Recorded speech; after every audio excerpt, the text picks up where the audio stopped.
En las colinas de San Pedro, donde la niebla matutina rara vez se atreve a disiparse antes del mediodía, se erigía la mansión de la familia Montemayor. No era simplemente una casa, era una declaración de principios, una estructura de hormigón armado, cristal templado y acero inoxidable que gritaba poder y aislamiento a partes iguales. Para los habitantes del valle, la residencia era un misterio. Un castillo moderno que brillaba con luces frías durante la noche, inaccesible para los mortales comunes. Sin embargo, dentro de esas paredes inmaculadas se gestaba una tragedia que pronto sacudiría los cimientos de la alta sociedad y revelaría secretos que el dinero, por mucho que se acumule, jamás podría comprar. Esta es la crónica de una ceguera emocional, de un imperio construido sobre el olvido y de una sombra silenciosa que, sin buscar reconocimiento, sostenía el peso de una familia rota. Roberto Montemayor, el patriarca, era un hombre esculpido por la ambición. A sus 45 años, su nombre aparecía en las portadas de las revistas financieras con la regularidad de las mareas. Se le conocía como el Rey del Acero, un magnate que había multiplicado la herencia familiar mediante adquisiciones hostiles y fusiones despiadadas. Su vida se medía en márgenes de beneficio, en fluctuaciones bursátiles y en reuniones transatlánticas. Para Roberto, el tiempo era el único recurso no renovable y lo administraba con una avaricia patológica. No había espacio en su agenda para la frivolidad ni para el descanso y, trágicamente, tampoco lo había para la paternidad. Desde la muerte de su esposa, Isabela, en un accidente de esquí 3 años atrás, la mansión se había convertido en un mausoleo de lujo. El duelo de Roberto no se manifestó en lágrimas ni en luto visible, sino en una frialdad operativa. Convirtió su dolor en trabajo, enterrándose bajo montañas de contratos y viajes de negocios, delegando la crianza de sus 2 hijos, Lucas de 7 años y Sofía de 5, a una rotación de niñeras y tutores que rara vez duraban más de 6 meses. Los niños, herederos de una fortuna incalculable, eran huérfanos funcionales, viviendo en un palacio donde el eco de sus pasos era la única respuesta a sus preguntas. Pero en medio de esa esterilidad emocional existía una constante. Una figura que se movía por los pasillos con la discreción del viento y la solidez de un roble antiguo. Su nombre era Elena. Elena no aparecía en las revistas de sociedad. No tenía acciones en la empresa, ni conducía los vehículos deportivos que dormían en el garaje climatizado.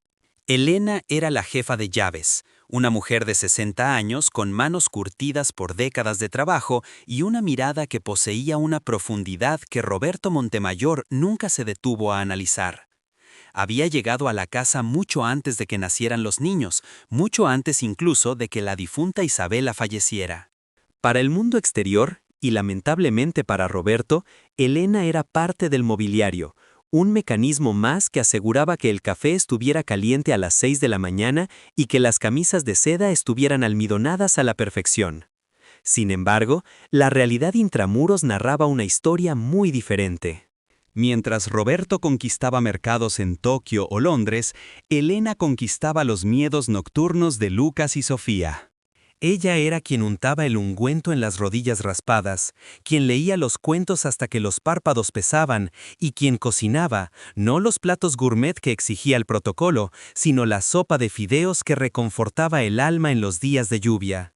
Elena se había convertido, de manera orgánica y silenciosa, en el eje gravitacional de la infancia de los Montemayor. La relación entre el millonario y la empleada era un estudio de contrastes y distancias insalvables. Roberto apenas le dirigía la palabra más allá de las instrucciones operativas. Elena, prepare la cena para 4, vendrán socios. Elena, asegúrese de que los niños no hagan ruido, tengo una videoconferencia. Elena, llame al chofer. Para Roberto, la vida de Elena comenzaba cuando ella cruzaba el umbral de servicio y terminaba cuando se retiraba a su pequeña habitación en el ala oeste. Desconocía que ella sufría de una artritis incipiente que ocultaba con estoicismo.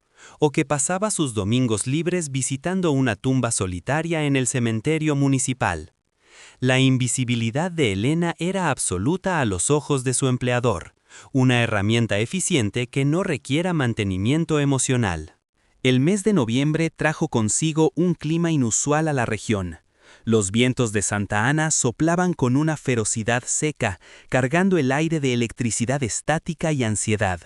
La vegetación circundante, habitualmente exuberante gracias al riego artificial, crujía bajo la presión de la sequedad ambiental. Los meteorólogos advertían sobre el riesgo de incendios forestales, pero en la colina de los Montemayor, esas advertencias sonaban lejanas, problemas de otra gente, de aquellos que no vivían protegidos por muros perimetrales y sistemas de seguridad de última generación. La agenda de Roberto estaba particularmente cargada esa semana. Preparaba la fusión más grande de la década, una operación que consolidaría su dominio en el mercado asiático. La tensión en la casa era palpable. Roberto caminaba por los pasillos hablando por teléfono con un tono cortante, ignorando los dibujos que Sofía intentaba mostrarle o las preguntas de Lucas sobre su próximo partido de fútbol. «Ahora no, Lucas. ¿No ves que estoy ocupado?», fue la frase recurrente, lanzada sin mirar al niño a los ojos, mientras revisaba correos en su tableta. Fue Elena quien recogió los pedazos de ese rechazo. Esa tarde encontró a Lucas sentado en la escalera principal, con la mirada perdida en el vestíbulo vacío. «Tu padre te quiere mucho, mi niño», mintió Elena con esa suavidad maternal que había perfeccionado. «Solo que tiene sobre sus hombros el peso de muchas fábricas, pero todo lo que hace, lo hace por ustedes». Lucas la miró con escepticismo, una expresión demasiado adulta para su edad. «No lo hace por nosotros, Nana, lo hace por él. Ni siquiera sabe que me cambiaron de posición en el equipo». Elena suspiró, acariciando el cabello del niño. «Ven a la cocina. He preparado galletas de avena, las que te gustan, con extra de canela». Esa era la dinámica. Roberto causaba la herida y Elena aplicaba el vendaje. Pero los vendajes emocionales tienen un límite, y la estructura familiar se sostenía únicamente por la voluntad férrea de esa mujer menuda de cabello gris. El día fatídico comenzó como cualquier otro martes. Roberto tenía programado un viaje relámpago a la capital para firmar los preacuerdos. El helicóptero privado aterrizó en el helipuerto del Jardín a las 7 de la mañana. El ruido de las aspas sacudió las ventanas, despertando a los niños. Roberto, impecable en su traje italiano, ajustaba su corbata frente al espejo del vestíbulo. Elena aguardaba a unos pasos de distancia, sosteniendo su maletín y un termo con café negro. «Regresaré mañana por la noche», dijo Roberto, tomando el maletín sin rozar la mano de ella. «Asegúrese de que los tutores de francés vengan a la hora. La última vez llegaron 5 minutos tarde. Es inaceptable». «Sí, señor Montemayor». «Y, Elena». Roberto se detuvo en la puerta, girándose parcialmente. «Los sistemas de seguridad se actualizaron ayer. No abra las ventanas del ala este. Los sensores están sensibles». «Entendido, señor. Que tenga buen viaje». Roberto salió al jardín, donde el viento agitaba su abrigo. No subió a despedirse de sus hijos. Asumió, como siempre, que estarían allí cuando regresara, estáticos, pausados en el tiempo hasta que él tuviera un hueco en su agenda. El helicóptero despegó, convirtiéndose en un punto negro en el cielo grisáceo, alejándose hacia el horizonte de los negocios y el éxito. La casa quedó sumida en ese silencio particular que solo poseen las grandes mansiones vacías. Pero no estaba vacía, estaba llena de la vida latente de 2 niños y su protectora. A medida que avanzaba la tarde, el viento exterior se intensificó. Las ramas de los eucaliptos golpeaban contra los cristales blindados, creando una música de fondo inquietante. Elena sentía una presión en el pecho, una intuición atávica que la hizo revisar las puertas y ventanas 2 veces. Algo en el aire olía a peligro, aunque los sensores de humo permanecían mudos y las alarmas en verde. Hacia las 6 de la tarde, la electricidad comenzó a fluctuar. Las luces parpadearon varias veces antes de estabilizarse. Elena llamó a mantenimiento, pero la línea estaba saturada. Al parecer, el viento había derribado postes en el valle y los servicios estaban desbordados. Decidió mantener a los niños en la sala de juegos, en la planta baja, lejos de las grandes cristaleras del piso superior que parecían vibrar con cada racha de viento. «¿Vamos a jugar a las escondidas, Nana?», preguntó Sofía, ajena a la preocupación de la mujer. «Hoy no, mi vida, hoy vamos a hacer un fuerte con cojines aquí abajo. Vamos a contar historias de aventuras». Elena construyó un refugio con los sofás de terciopelo, creando un microclima de seguridad dentro de la inmensa sala. Mientras los niños reían y jugaban con linternas, Elena observaba el panel de control de la casa inteligente. Una luz ámbar parpadeaba en la sección del sistema eléctrico del sótano. Era una advertencia menor, un fallo de circuito, algo que el sistema supuestamente corregiría automáticamente. Sin embargo, la luz no se apagaba. La lealtad de Elena hacia esa casa no nacía del salario, que era generoso pero no exorbitante, sino de una promesa silenciosa que le había hecho a la difunta Isabela en su lecho de muerte, una promesa que Roberto desconocía por completo. Isabela, en sus últimos momentos de lucidez antes del viaje fatal, le había tomado la mano a Elena y le había susurrado: «Él no sabe cómo amar, Elena. Enséñales a los niños lo que él no puede. No los dejes solos en esa casa fría». Elena había cumplido esa promesa cada día durante 3 años, sacrificando su propia vida personal para ser el escudo humano contra la soledad de los niños. La noche cayó con una oscuridad densa, sin luna. El viento aullaba ahora con furia, un lamento constante que envolvía la mansión. A las 8 de la noche, el sistema eléctrico falló definitivamente. La casa inteligente, el orgullo tecnológico de Roberto Montemayor, se quedó a oscuras. Las luces de emergencia, tenues y fantasmales, se encendieron en los pasillos.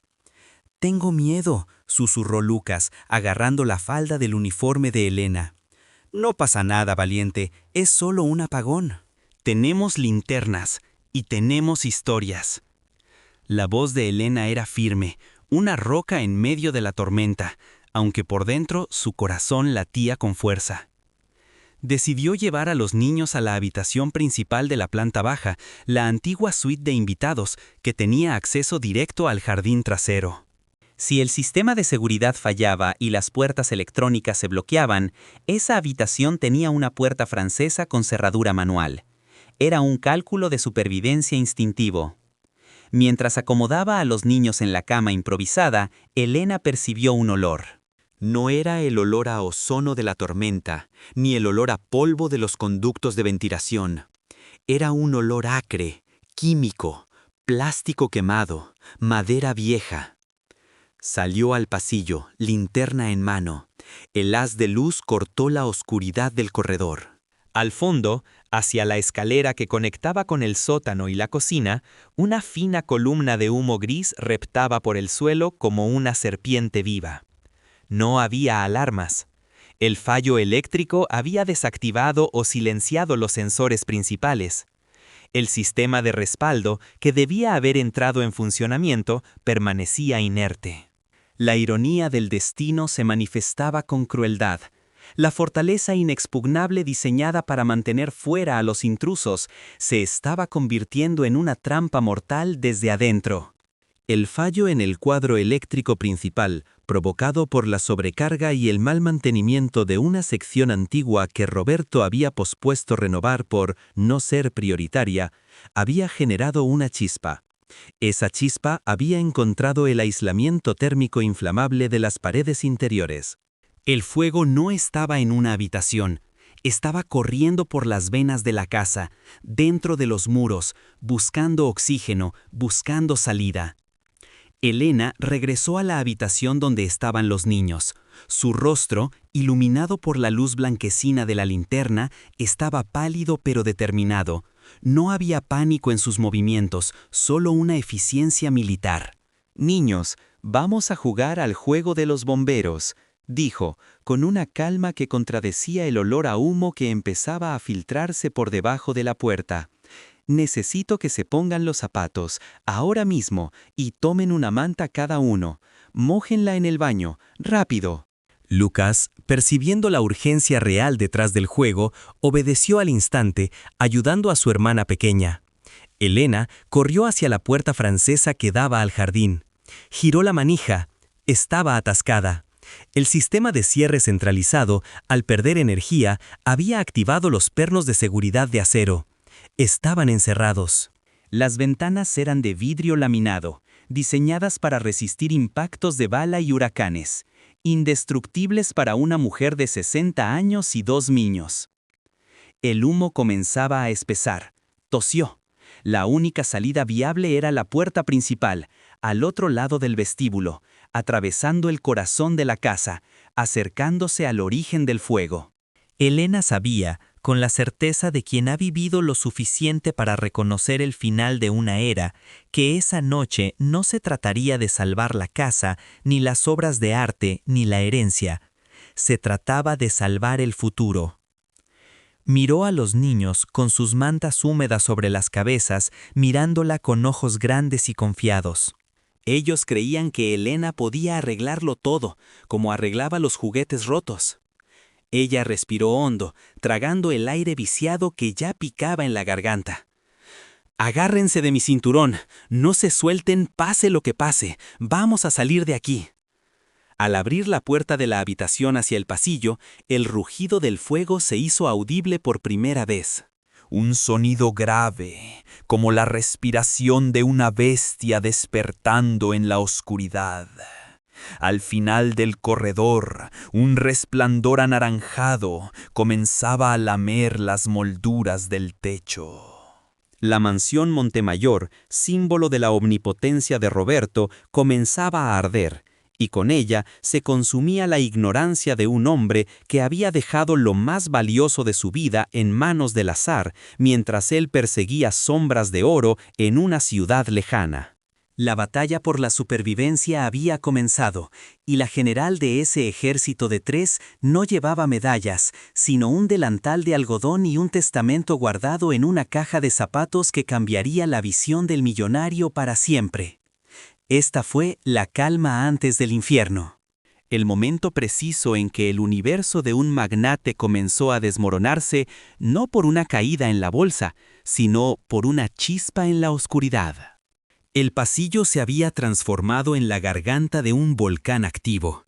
Lo que minutos antes era un corredor silencioso decorado con tapices de seda y suelos de mármol italiano, ahora era un túnel de humo denso y sofocante que avanzaba con la voracidad de una marea negra. La decisión de Elena de abandonar la habitación de invitados no había sido una elección, sino un imperativo biológico. Quedarse allí significaba esperar la asfixia. Al abrir la puerta, el calor golpeó sus rostros con la fuerza física de un puñetazo. Un muro térmico que secó instantáneamente sus gargantas y convirtió el aire respirable en un recuerdo lejano. La mansión Montemayor, esa fortaleza de cristal y acero diseñada para impresionar a inversores y rivales, demostraba en ese instante su defecto más fatal, su hermetismo. Los sistemas de aislamiento térmico, pensados para mantener la temperatura perfecta y ahorrar energía, ahora retenían el calor del incendio con una eficiencia aterradora, convirtiendo el interior de la residencia en un horno de convección sellado a presión. No había corrientes de aire que disiparan el humo. Este se acumulaba capa sobre capa, bajando desde el techo como un cielo tormentoso que buscaba aplastar a los 3 fugitivos. Elena se agachó, obligando a los niños a reptar. Sabía, por un instinto antiguo y por las pocas charlas de seguridad que había escuchado distraídamente a lo largo de los años, que el aire más limpio estaba cerca del suelo. Lucas, con los ojos llorosos y la tos sacudiendo su pequeño cuerpo, sostenía la mano de su hermana con una fuerza que blanqueaba sus nudillos. Sofía lloraba en silencio, paralizada por el terror absoluto que provoca ver el mundo conocido desintegrarse en llamas. ¡Hacia la cocina!, gritó Elena, aunque su voz salió como un graznido rasposo. ¡No se levanten! ¡Sigan mi voz! El plan era desesperado pero lógico. La cocina industrial de la mansión tenía una salida de servicio para los proveedores, una puerta de acero reforzado que, a diferencia de las entradas principales digitalizadas, poseía una barra antipánico mecánica. Era la única salida que no dependía de los servidores informáticos que ahora se derretían en el sótano. Sin embargo, para llegar allí debían cruzar el vestíbulo central, el corazón mismo de la casa, donde la arquitectura de planta abierta jugaba en su contra. Al llegar al borde del vestíbulo, el espectáculo era dantesco.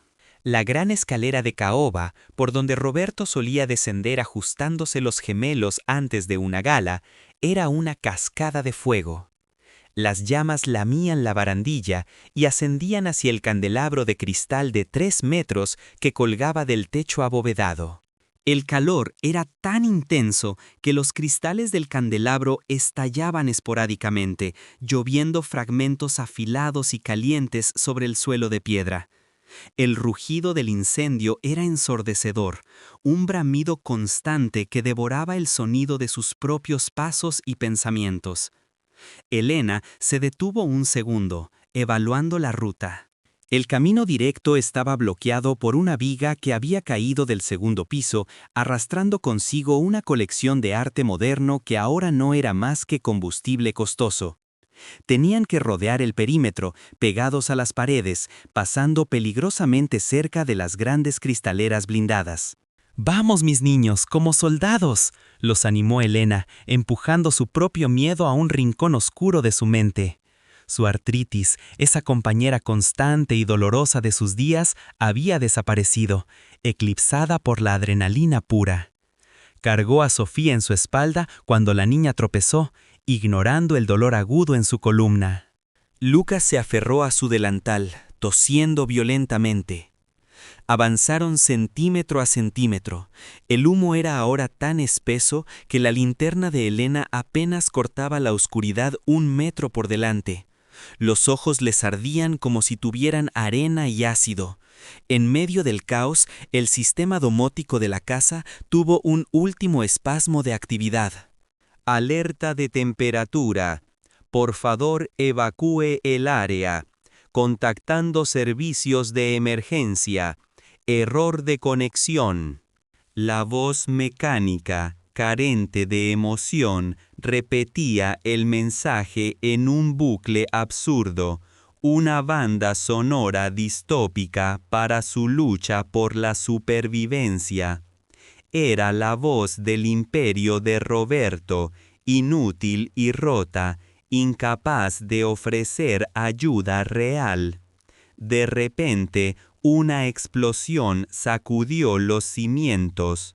En el salón principal, las botellas de licor del bar privado habían estallado por el calor, lanzando bolas de fuego azulado a través de la estancia.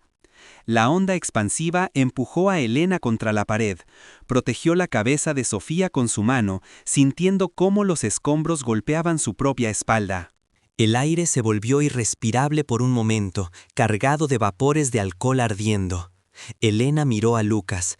El niño estaba pálido, sus ojos rodando hacia atrás, al borde del desmayo por la inhalación de humo. No podían detenerse, si paraban, morían. «Lucas, mírame», le ordenó, zarandeándolo con suavidad pero con firmeza. «Tu padre te necesita.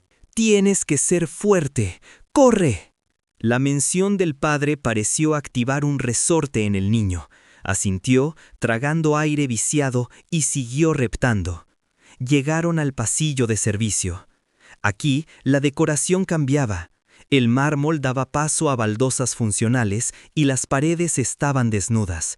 Pero el fuego no discriminaba entre el lujo y la utilidad. Las llamas ya habían alcanzado este sector, alimentándose de la mantelería almacenada en los armarios del pasillo. La puerta de la cocina estaba a 10 metros. 10 metros que parecían 10 kilómetros. El techo sobre ellos gemía, las vigas de soporte cediendo ante la temperatura que fundía el metal.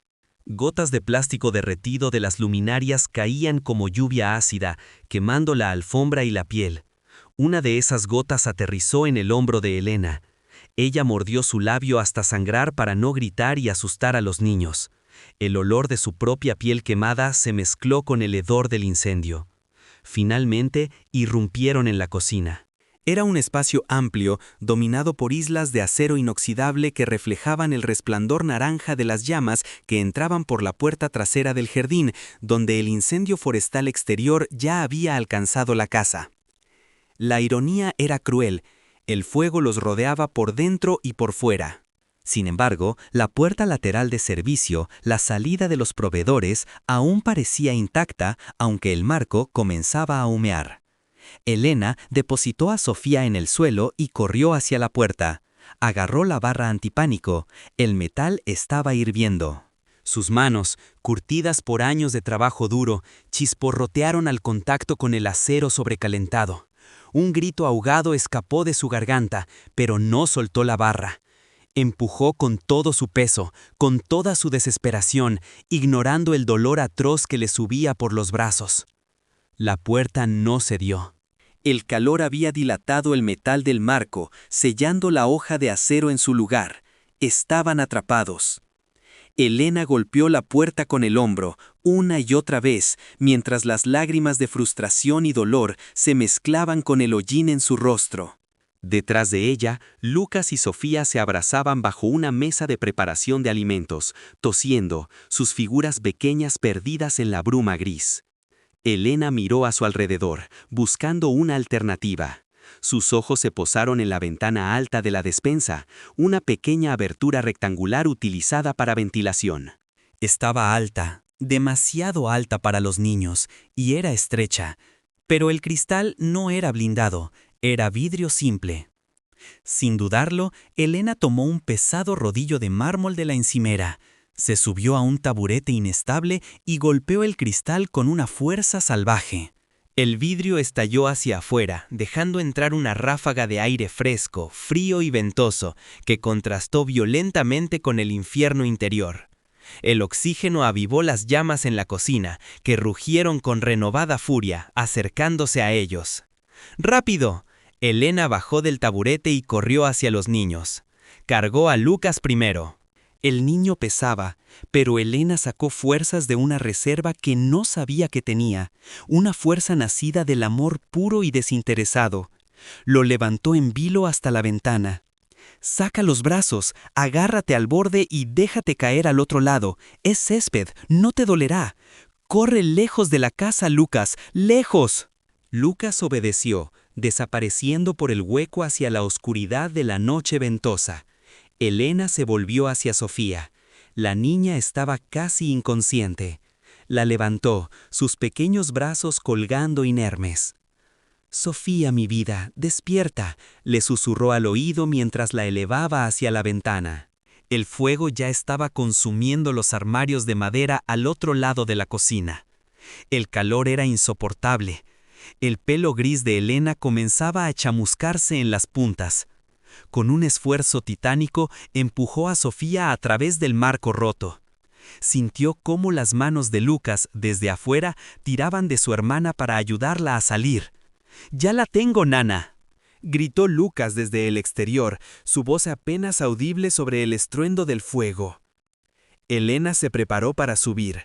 Colocó sus manos quemadas y ampolladas sobre el marco de la ventana, preparándose para impulsarse.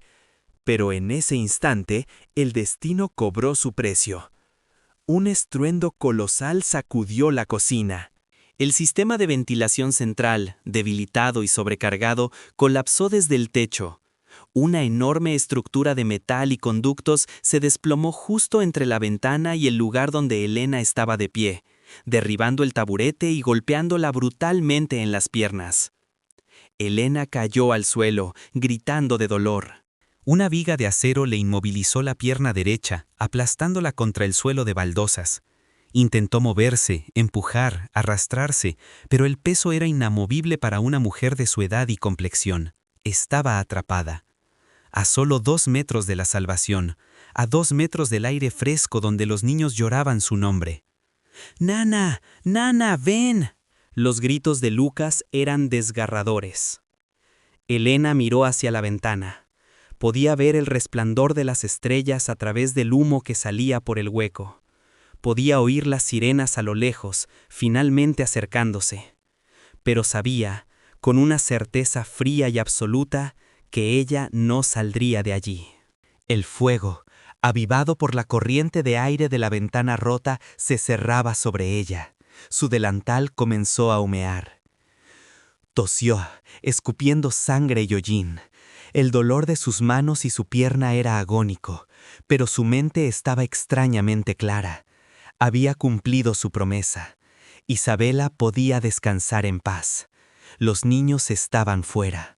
Los herederos del imperio de acero vivían, no gracias a los millones de su padre, ni a la tecnología de punta, sino gracias a las manos quemadas de una vieja empleada doméstica. «¡Váyanse!», gritó Elena con sus últimas fuerzas hacia la ventana. «¡Corran hacia los bomberos! ¡No miren atrás! ¡Los quiero!». Vio las cabecitas desaparecer del marco de la ventana, obedeciendo su última orden. Solo entonces Elena se permitió llorar. No por miedo a la muerte, que se acercaba vestida de llamas, sino por la tristeza de no verlos crecer, por no estar allí para curar la próxima rodilla raspada. Se arrastró unos centímetros hacia atrás, buscando un rincón donde el fuego tardara unos segundos más en llegar. Su mano tropezó con algo en el bolsillo de su delantal, bajo la tela chamuscada. Era una pequeña llave de latón, la llave de su caja de seguridad en el banco local, donde guardaba su testamento.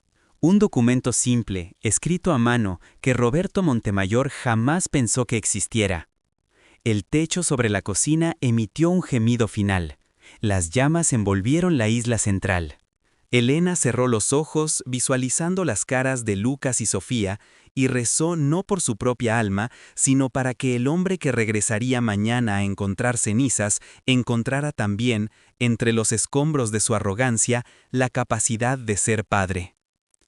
El fuego la reclamó, no como una víctima, sino como un sacrificio. Mientras la mansión de los Montemayor ardía iluminando las colinas de San Pedro como una antorcha fúnebre, el verdadero valor de lo que se perdía esa noche no se podía calcular en dólares ni en acciones. Se había perdido el corazón de la casa, dejando atrás a un millonario que, sin saberlo aún, era el hombre más pobre del mundo. Afuera, en el jardín azotado por el viento, dos niños pequeños, cubiertos de hollín y temblando de frío, miraban cómo su hogar se convertía en un esqueleto de fuego, esperando a unos bomberos que llegaban demasiado tarde para salvar lo que realmente importaba, pero justo a tiempo para ser testigos de la soledad de los supervivientes. La noche era oscura, pero el mensaje que Elena dejaba tras de sí estaba a punto de brillar con una luz cegadora. Las luces estroboscópicas de los camiones de bomberos cortaron la oscuridad de la noche, pintando de rojo y azul los rostros manchados de hollín de Lucas y Sofía. Estaban sentados en la parte trasera de una ambulancia, envueltos en mantas térmicas plateadas que crujían con cada espasmo de sus cuerpos temblorosos. No lloraban.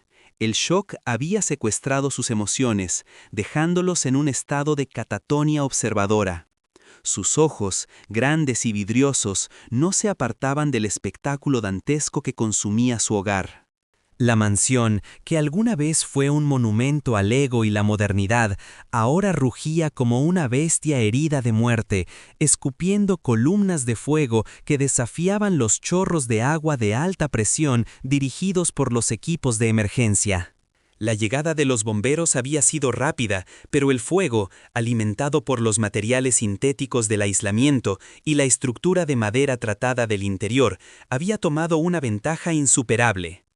El comandante del Escuadrón 42, el capitán Ramírez, evaluó la situación con una mueca de impotencia. La estructura central ya había colapsado parcialmente. No había posibilidad de ingresar para un rescate ofensivo. La temperatura en el núcleo de la casa superaba los 1000 grados centígrados. La prioridad, según los protocolos, era la contención para evitar que el incendio se propagara a las residencias vecinas y al bosque colindante. Fue en ese momento, entre el caos de las radios estáticas y el estruendo de las vigas cayendo, cuando un Mercedes-Benz negro, conduciendo a una velocidad temeraria, derrapó en la entrada de grava, ignorando el cordón policial. La puerta del conductor se abrió y Roberto Montemayor descendió. Vestía un traje impecable de diseñador, ahora arrugado por el viaje frenético desde el aeropuerto privado. Su rostro, habitualmente una máscara de control corporativo, estaba descompuesto por el pánico primario. «¡Mis hijos!», gritó, su voz rompiéndose ante la magnitud del desastre.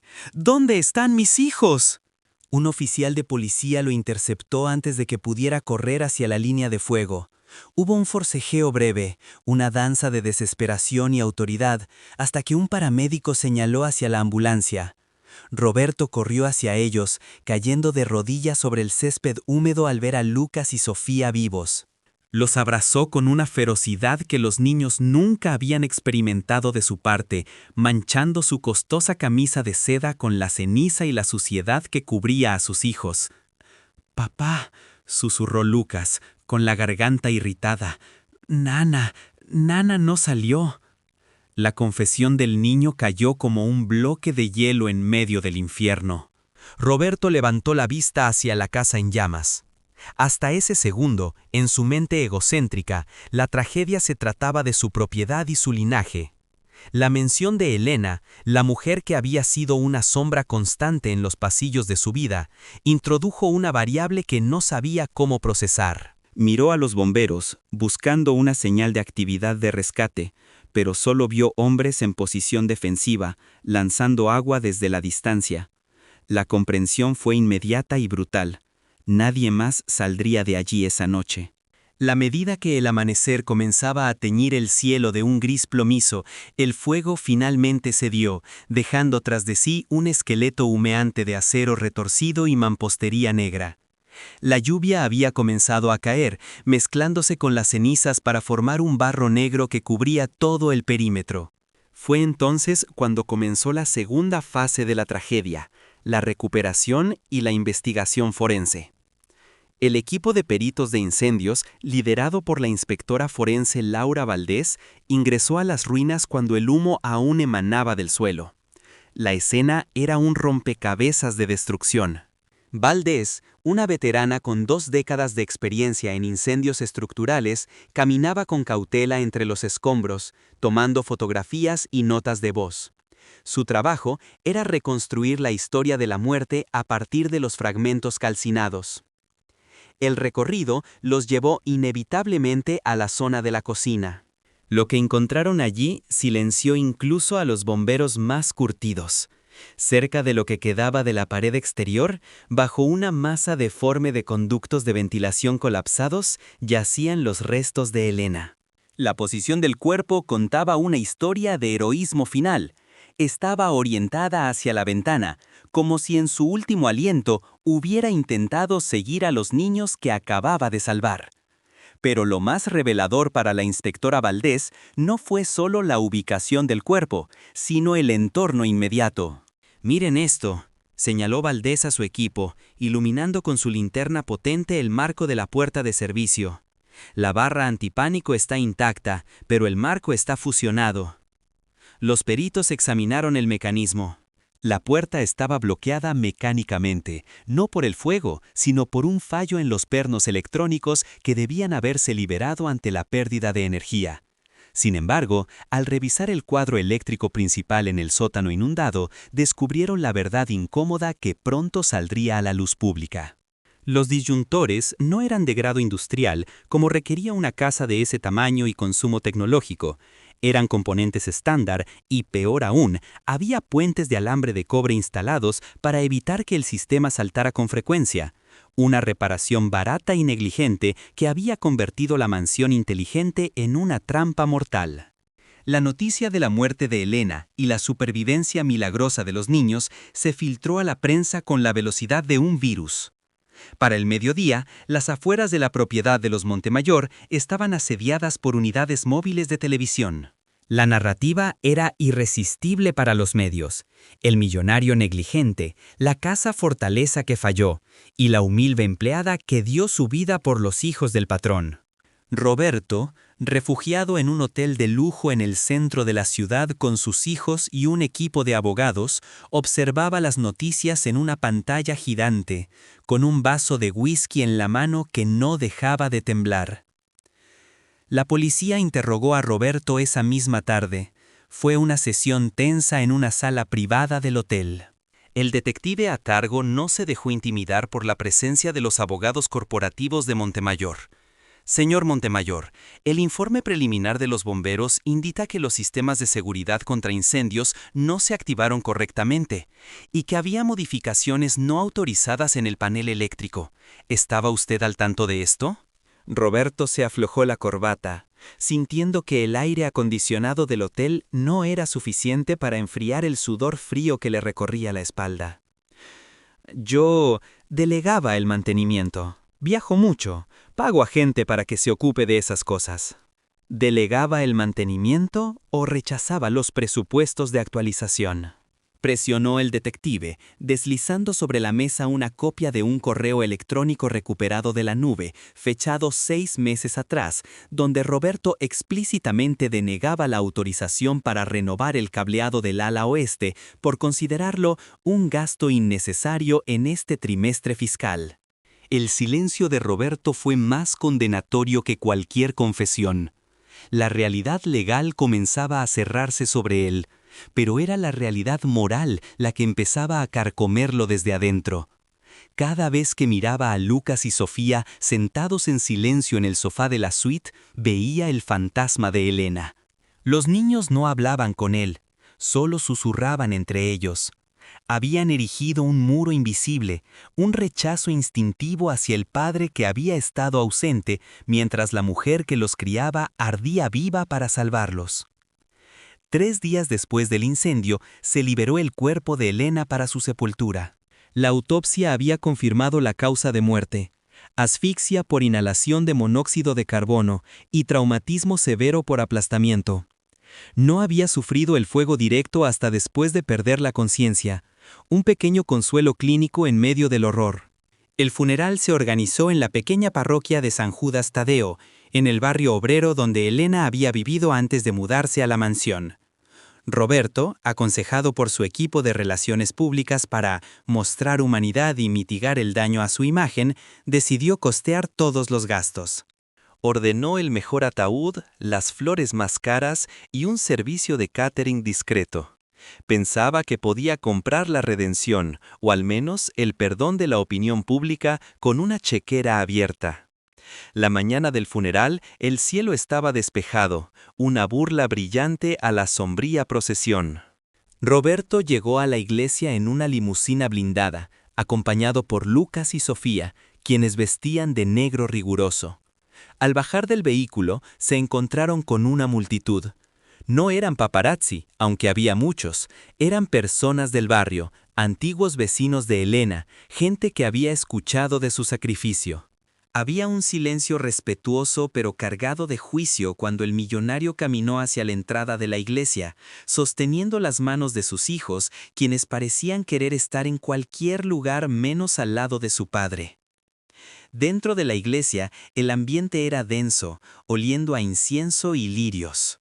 El ataúd de caoba pulida estaba cerrado al pie del altar, rodeado de coronas de flores blancas. Roberto se sentó en la primera banca, rígido, mirando al frente. Se sentía un intruso en el funeral que él mismo había pagado.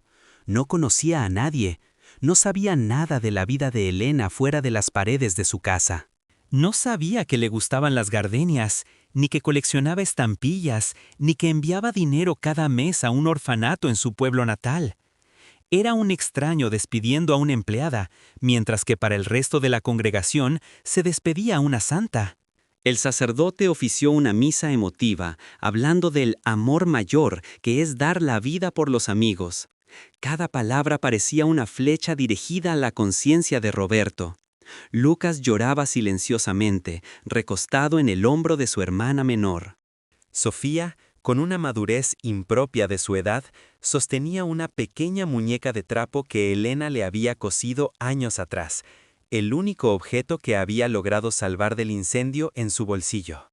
Al finalizar la ceremonia, antes de que el féretro fuera trasladado al cementerio, un hombre mayor, vestido con un traje gris desgastado y llevando un maletín de cuero antiguo, se acercó a Roberto.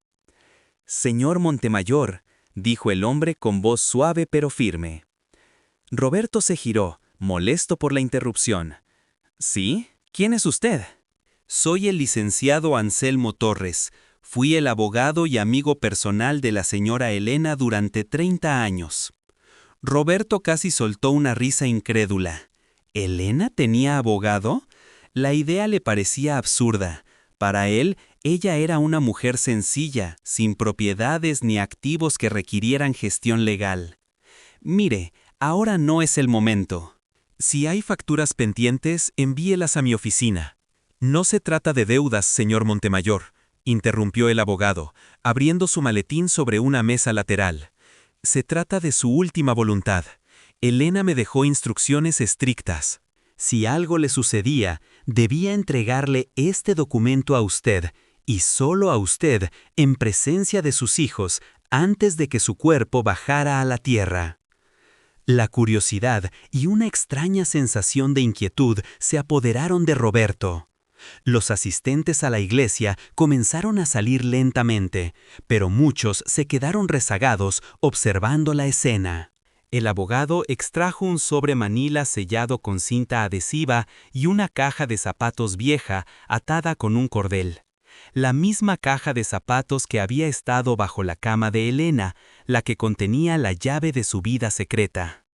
Ella sabía que este día podía llegar, continuó el abogado Torres. Elena no confiaba en los bancos grandes, ni en las cajas fuertes digitales. Ella confiaba en el papel y en la palabra. Señor Montemayor, Elena no solo era su empleada. Roberto tomó el sobre. Sus manos, que habían firmado fusiones millonarias sin temblar, ahora vibraban. Rompió el sello. Dentro había varias hojas escritas a mano, con una caligrafía redonda y clara, y un documento notarial adjunto. «¿Qué es esto?», preguntó Roberto escaneando las primeras líneas.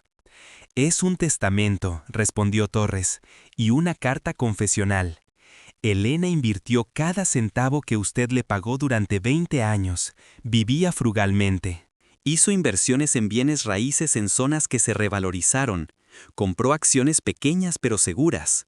Señor Montemayor, Elena acumuló una fortuna personal de casi $2 millones. El murmullo recorrió las bancas cercanas. Roberto estaba estupefacto. ¿La mujer que limpiaba sus pisos era millonaria?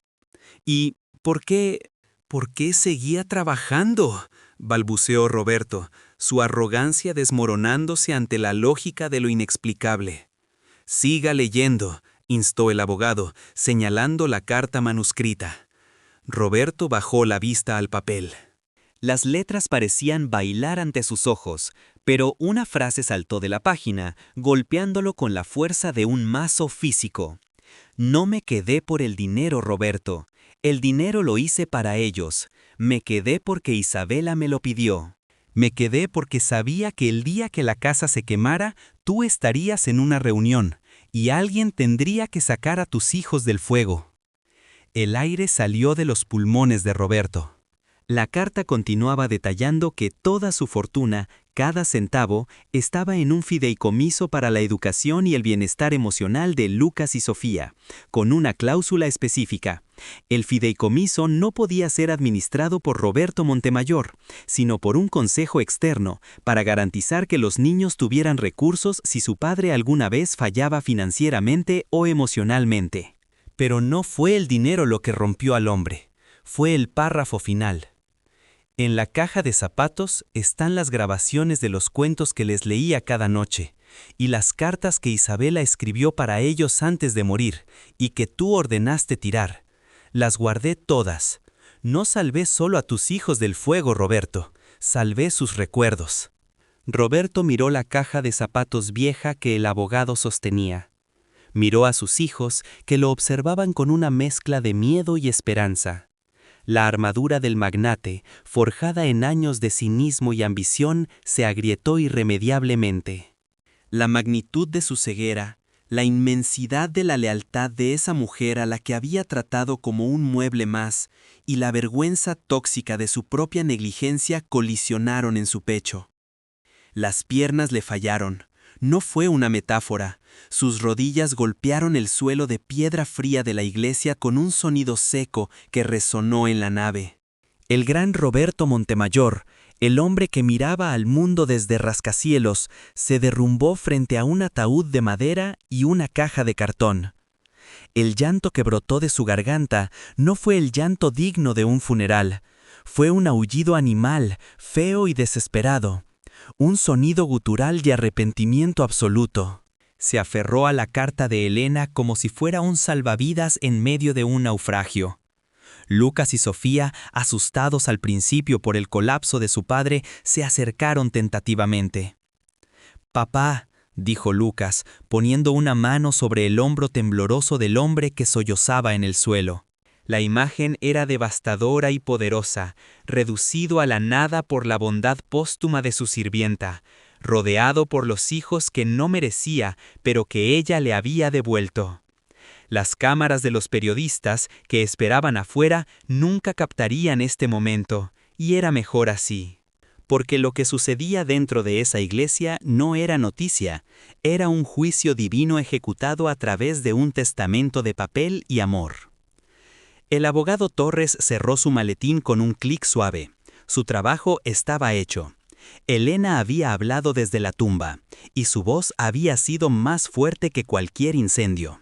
Mientras Roberto lloraba sobre las baldosas, la realidad de lo que vendría después comenzaba a tomar forma.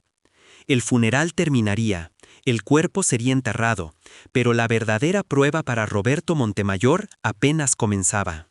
Tenía que aprender a ser el padre que Elena describía, o perdería a sus hijos para siempre, no ante la muerte, sino ante el resentimiento. Y en esa caja de zapatos yacían los secretos que podrían ayudarlo a reconstruir su vida o terminar de destruirla. La tercera parte de esta tragedia concluía no con el fin del luto, sino con el inicio de la transformación.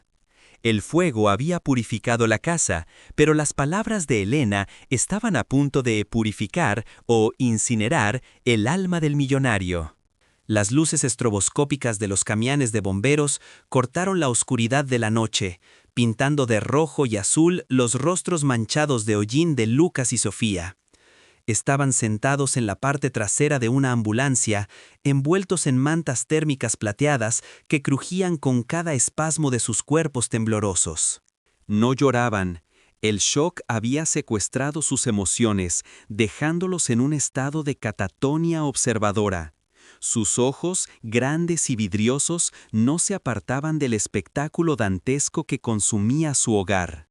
La mansión, que alguna vez fue un monumento al ego y la modernidad, ahora rugía como una bestia herida de muerte, escupiendo columnas de fuego que desafiaban los chorros de agua de alta presión dirigidos por los equipos de emergencia. La llegada de los bomberos había sido rápida, pero el fuego, alimentado por los materiales sintéticos del aislamiento y la estructura de madera tratada del interior, había tomado una ventaja insuperable.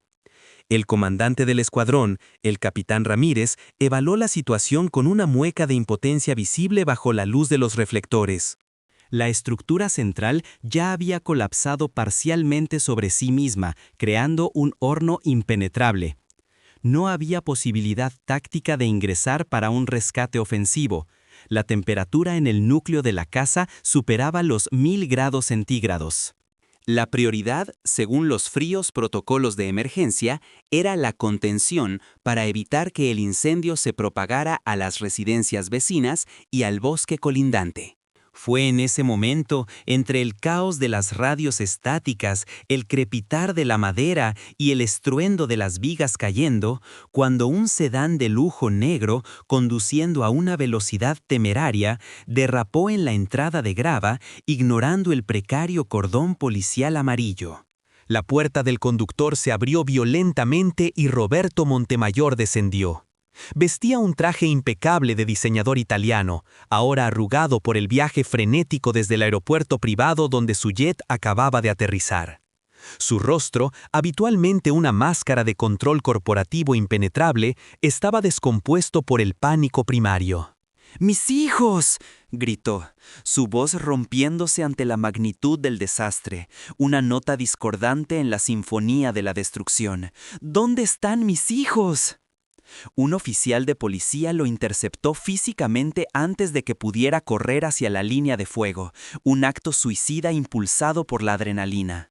Hubo un forcejeo breve, una danza de desesperación y autoridad, hasta que un paramédico señaló hacia la ambulancia estacionada en el perímetro seguro. Roberto corrió hacia ellos, sus zapatos de cuero resbalando en el césped empapado por el agua de las mangueras, y cayó de rodillas al ver a Lucas y Sofía vivos. Los abrazó con una ferocidad que los niños nunca habían experimentado de su parte, manchando su costosa camisa de seda con la ceniza y la suciedad que cubría a sus herederos. «Papá», susurró Lucas, con la garganta irritada por el humo, su voz sonando extraña y lejana. «Nana no salió». La confesión del niño cayó como un bloque de hielo en medio del infierno térmico. Roberto se congeló y levantó la vista hacia la casa en llamas. Hasta ese segundo, en su mente egocéntrica, la tragedia se trataba de su propiedad y su linaje. La mención de Elena, la mujer que había sido una sombra constante y silenciosa en los pasillos de su vida, introdujo una variable que no sabía cómo procesar. Miró a los bomberos, buscando una señal de actividad de rescate, algún equipo entrando con hachas y tanques de oxígeno, pero solo vio hombres en posición defensiva, lanzando agua desde la distancia segura. La comprensión fue inmediata, brutal y definitiva.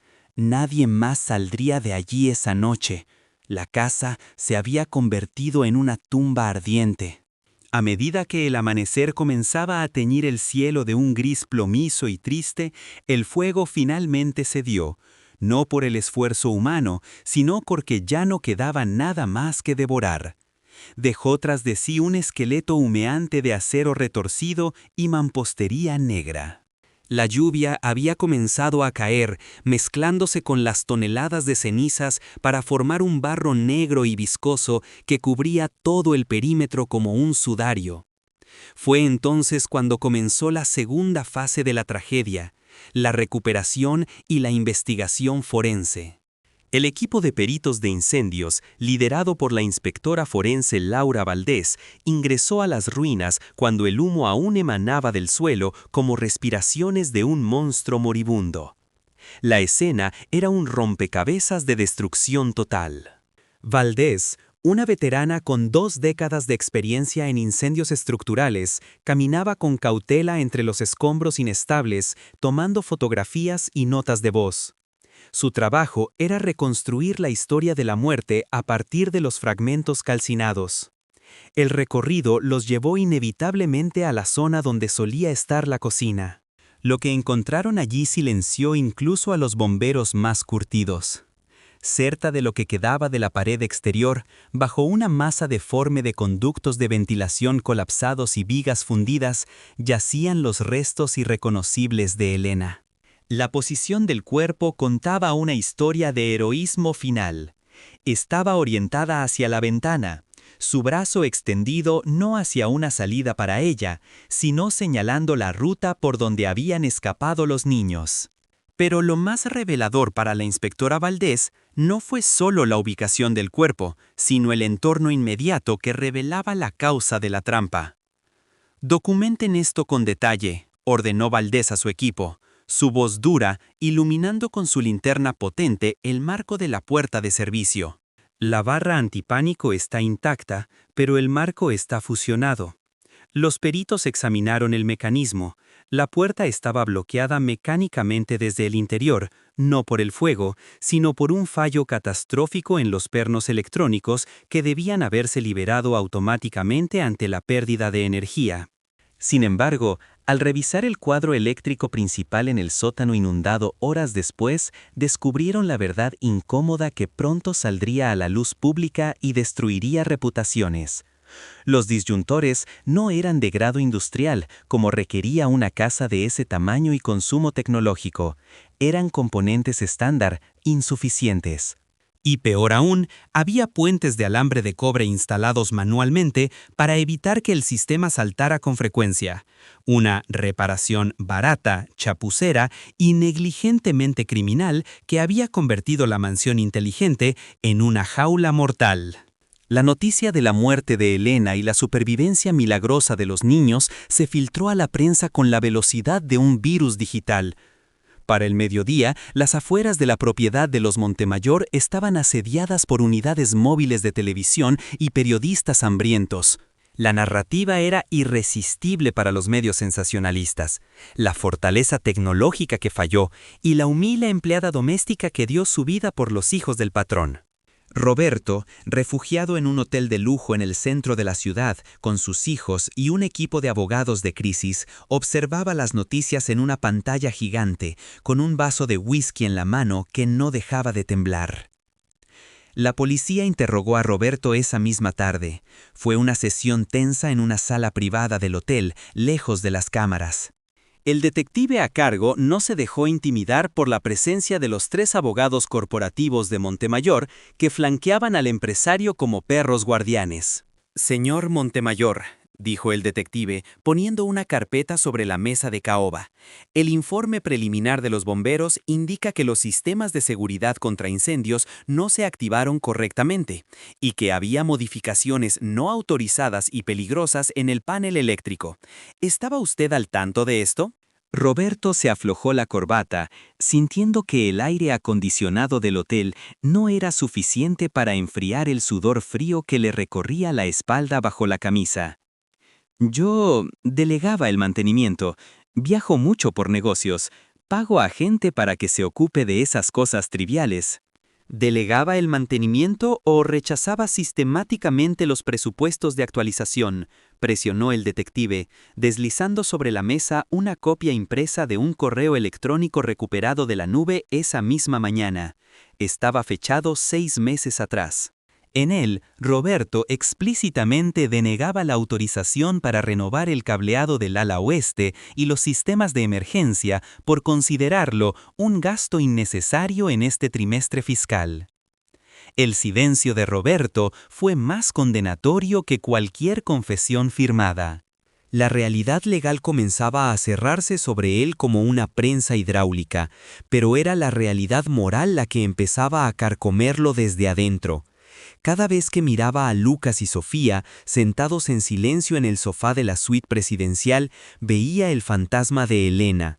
Los niños no hablaban con él, solo susurraban entre ellos, compartiendo un duelo del que él estaba excluido. Habían erigido un muro invisible, un rechazo instintivo hacia el padre que había estado ausente mientras la mujer que los criaba ardía viva para salvarlos.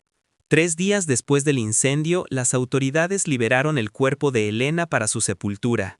La autopsia había confirmado la causa de muerte: asfixia por inhalación masiva de monóxido de carbono y traumatismo severo por aplastamiento.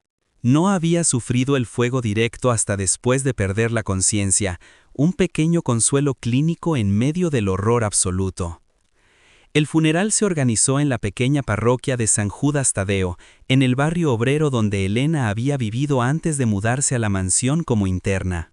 Roberto, aconsejado por su equipo de relaciones públicas para mostrar humanidad y mitigar el daño a su imagen corporativa, decidió costear todos los gastos.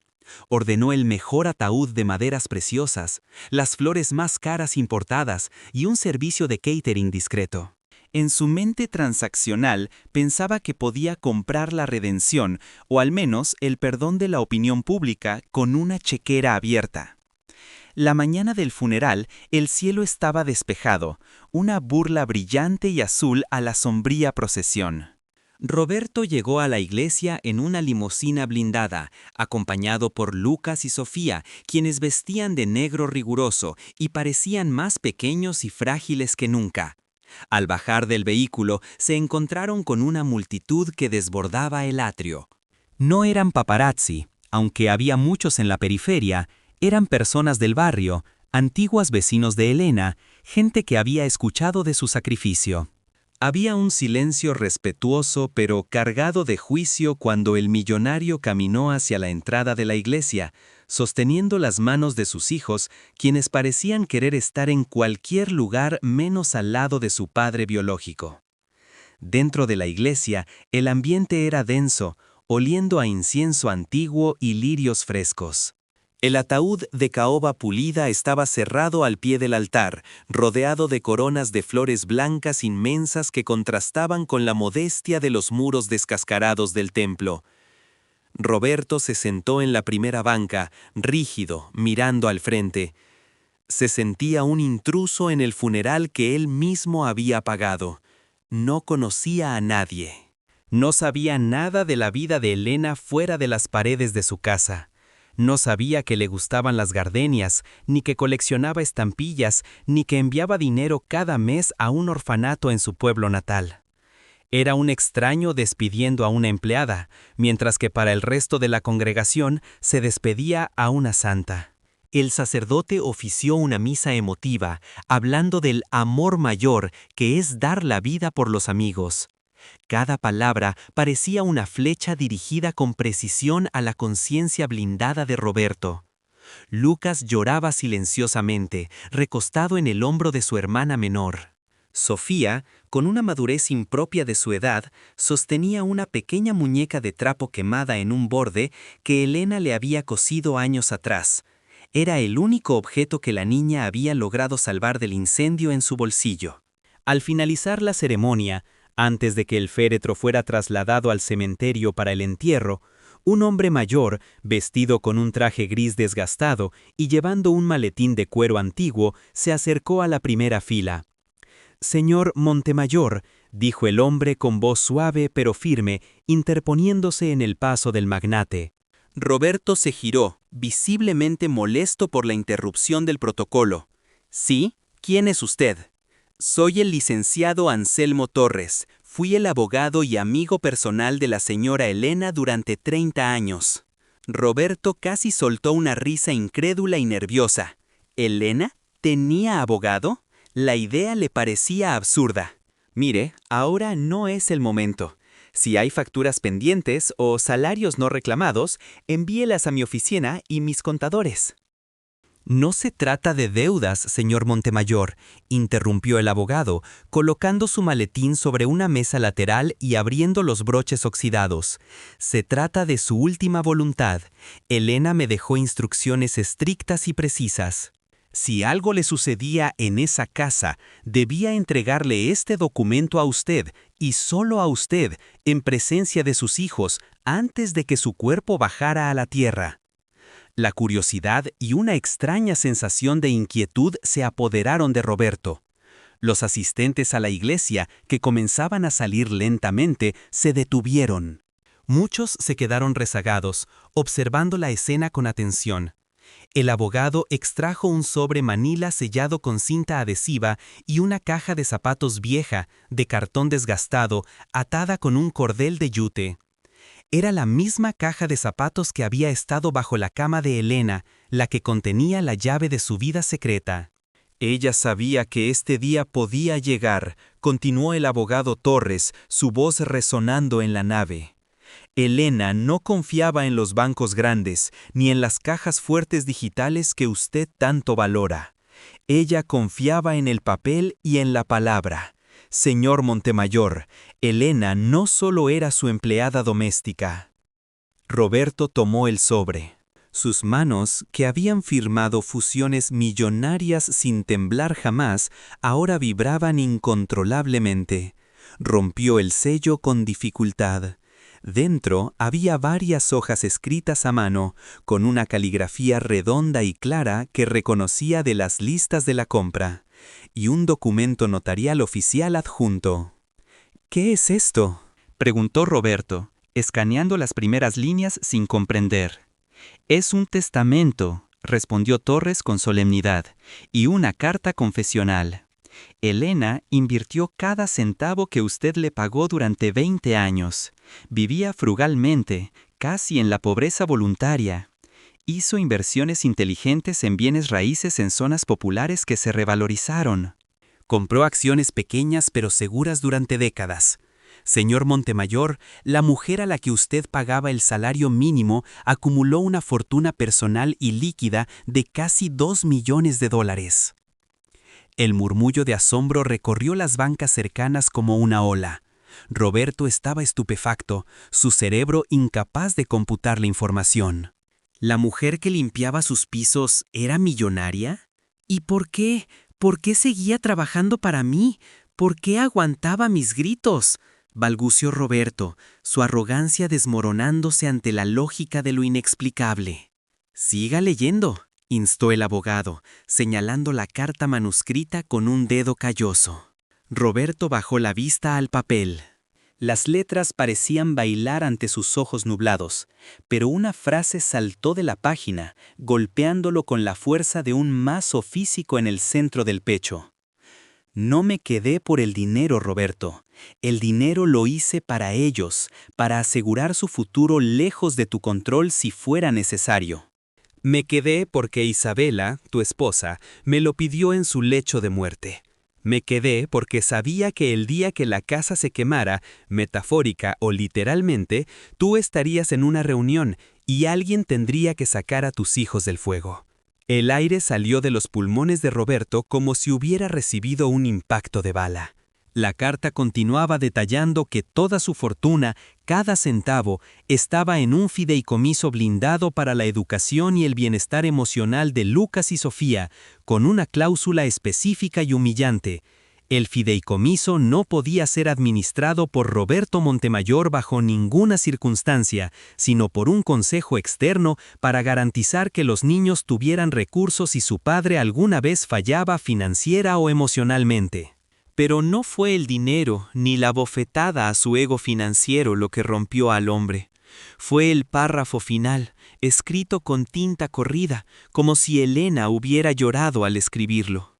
En la caja de zapatos están las grabaciones de los cuentos que les leía cada noche y las cartas que Isabela escribió para ellos antes de morir y que tú, en tu dolor egoísta, ordenaste tirar a la basura hace años. Las rescaté todas, las guardé todas. No salvé solo a tus hijos del fuego, Roberto, salvé sus recuerdos. Roberto miró la caja de zapatos vieja que el abogado sostenía como si fuera el santo grial. Miró a sus hijos, que lo observaban con una mezcla de miedo, curiosidad y una lejana esperanza.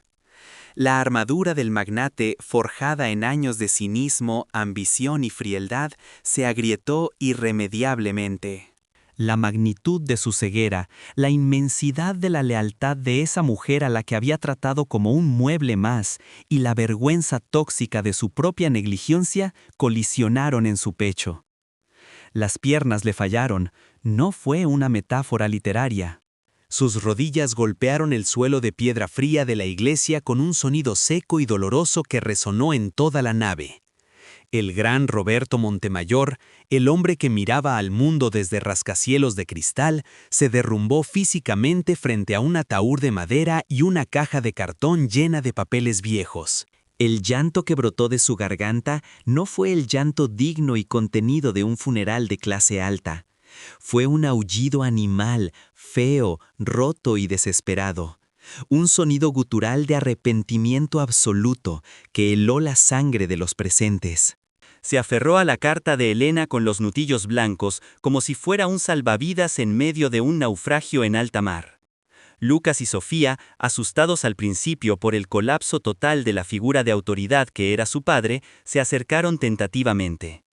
«Papá», dijo Lucas, poniendo una mano pequeña y temblorosa sobre el hombre que sollozaba en el suelo, sacudido por espasmos violentos. La imagen era devastadora y poderosa, reducido a la nada por la bondad póstuma de su sirvienta, rodeado por los hijos que no merecía, pero que ella le había devuelto desde las garras de la muerte. Las cámaras de los periodistas que esperaban afuera como buitres nunca captarían este momento, y era mejor así. porque lo que sucedía dentro de esa iglesia no era noticia de tabloide, era un juicio divino ejecutado a través de un testamento de papel y un acto de amor supremo. El abogado Torres cerró su maletín con un clic suave y definitivo. Su trabajo estaba hecho. Elena había hablado desde la tumba, y su voz había sido más fuerte que cualquier incendio, más poderosa que cualquier fortuna. Mientras Roberto lloraba sobre las baldosas, la realidad de lo que vendría después comenzaba a tomar forma en la mente de los testigos. El funeral terminaría, el cuerpo sería enterrado, pero la verdadera prueba para Roberto Montemayor apenas comenzaba. Tenía que aprender a ser el padre que Elena describía en esa carta, o perdería a sus hijos para siempre, no ante la muerte, sino ante el resentimiento y el olvido. Y en esa caja de zapatos yacían los secretos que podrían ayudarlo a reconstruir su vida desde las cenizas o terminar de destruirla por completo. La cuarta parte de esta tragedia concluía así, no con el silencio del luto, sino con el estruendo de un alma rompiéndose en 1000 pedazos. El fuego había purificado la casa, destruyéndola, pero las palabras de Elena estaban a punto de purificar, o incinerar, el corazón del millonario para siempre. La imagen de Roberto Montemayor, arrodillado en el suelo de piedra de la parroquia de San Judas Tadeo, marcó el punto de inflexión definitivo en esta trágica saga. No fue simplemente el colapso de un hombre, fue la demolición pública de un arquetipo.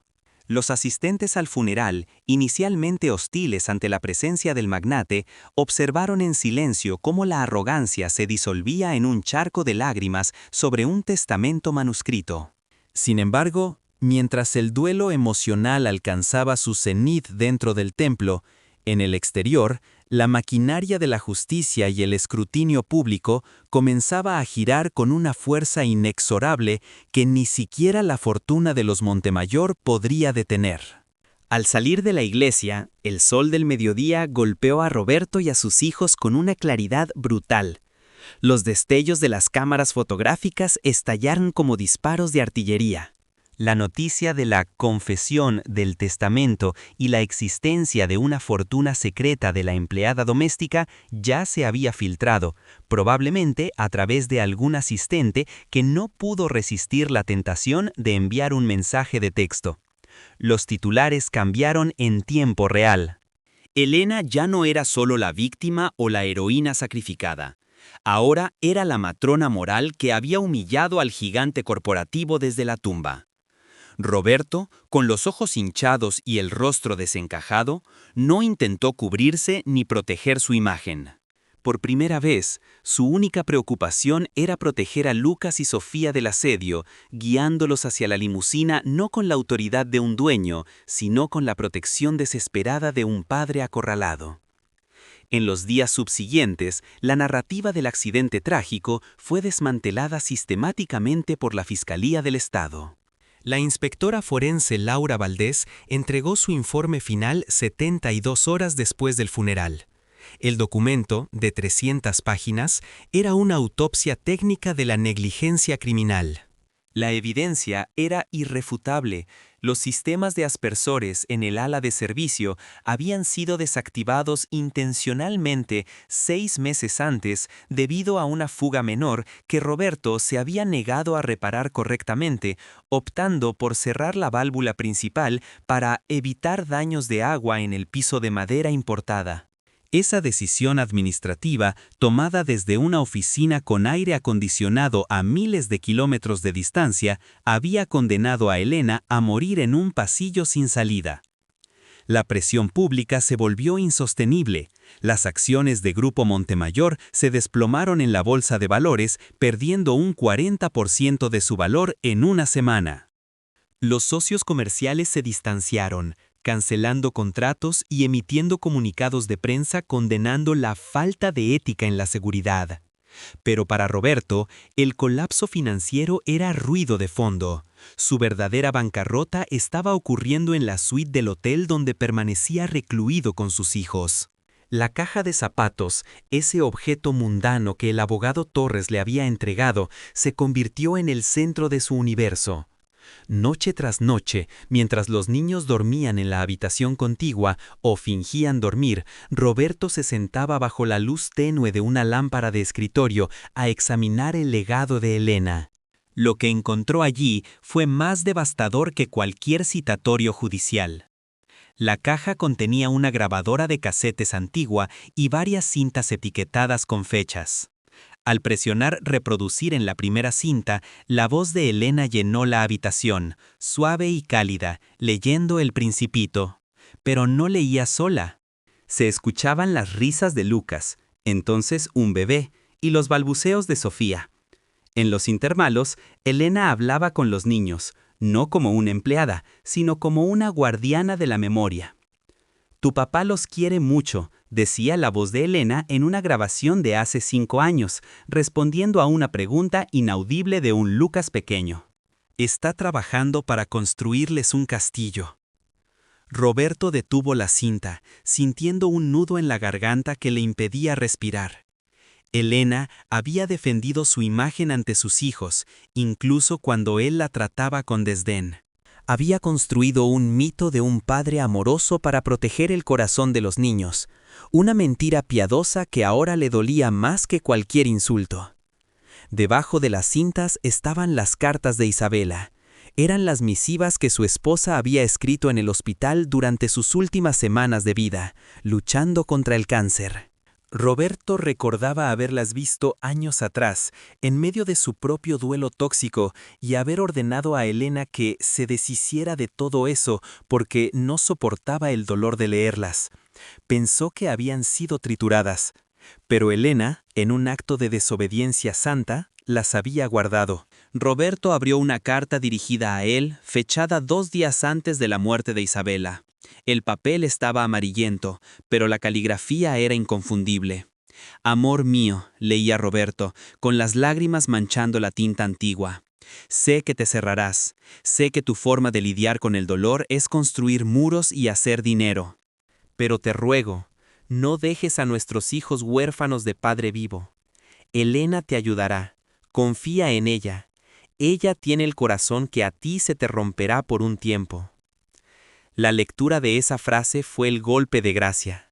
Había fallado en la única instrucción explícita que su esposa moribunda le había dejado.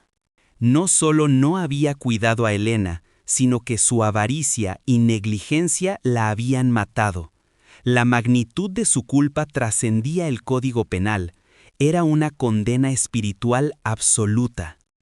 2 semanas después del incendio, la Fiscalía emitió una orden de arresto contra Roberto Montemayor por 2 cargos: homicidio imprudencial y negligencia criminal grave. La imagen de la policía escoltando al millonario fuera del hotel, con las manos esposadas a la espalda, se transmitió en vivo a nivel nacional. No hubo resistencia, no hubo gritos de inocencia ni declaraciones desafiantes de sus abogados. Roberto caminaba con la cabeza baja, un hombre derrotado que parecía aceptar las esposas no como una restricción, sino como una penitencia necesaria. El juicio fue breve, carente del drama habitual de los litigios de alto perfil, precisamente porque el acusado se negó a jugar el juego de la defensa. Contra el consejo de su costoso equipo legal, Roberto se declaró culpable de todos los cargos en la audiencia preliminar. «Señor Montemayor», dijo el juez, visiblemente sorprendido por la admisión, «¿entiende que al declararse culpable renuncia a su derecho a un juicio y se enfrenta a una pena de prisión efectiva?» Roberto se puso de pie. Vestía un traje sencillo, sin corbata, y había perdido peso visiblemente. Parecía 10 años mayor que el hombre que había bajado de su jet privado la noche del incendio. «Lo entiendo, señoría», respondió con voz ronca pero firme. «Ningún juicio puede devolver lo que mi negligencia destruyó. No voy a insultar la memoria de Elena ni el dolor de mis hijos prolongando esto con tecnicismos legales. Soy culpable. Yo construí la trampa. Yo di la orden de no arreglarla. Yo soy el responsable». La sentencia fue dictada 3 días después. 8 años de prisión, sin posibilidad de libertad condicional hasta cumplir al menos 5. Además, el juez ordenó la liquidación de gran parte de los activos personales de Roberto para crear un fondo de compensación, aunque, irónicamente, los hijos ya estaban asegurados financieramente gracias a la previsión de la mujer que limpiaba los pisos. La custodia de Lucas y Sofía fue un asunto delicado. Sin madre y con el padre en camino a la cárcel, el Estado se preparaba para intervenir. Sin embargo, el testamento de Elena tenía una última sorpresa, una cláusula de contingencia que demostraba su conocimiento casi profético de la disfuncionalidad de su empleador. Había designado a su propia hermana, una maestra jubilada que vivía en una provincia tranquila, como tutora legal preferente en caso de ausencia o incapacidad del padre, y había dotado al fideicomiso con los recursos necesarios para que la transición fuera cómoda. Roberto, en su último acto de autoridad legal antes de ser trasladado al penal, firmó los documentos cediendo la custodia temporal, sin pelear, reconociendo que la hermana de Elena era la única opción moralmente viable. El día que Roberto ingresó en el Centro de Readaptación Social, las puertas de metal pesado se cerraron detrás de él con un estruendo que resonó como el final de una vida y el comienzo de otra. Atrás quedaban los lujos, los viajes, las juntas directivas y la ilusión de control. Delante solo había tiempo. Tiempo para pensar. Tiempo para leer una y otra vez las copias de las cartas de Isabela. Tiempo para recordar el rostro de Elena.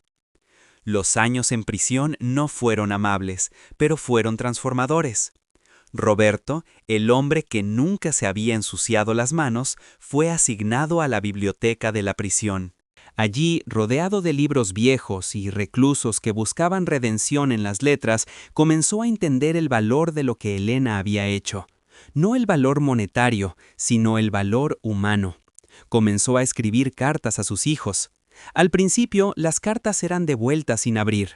El rencor de Lucas y el trauma de Sofía eran barreras sólidas.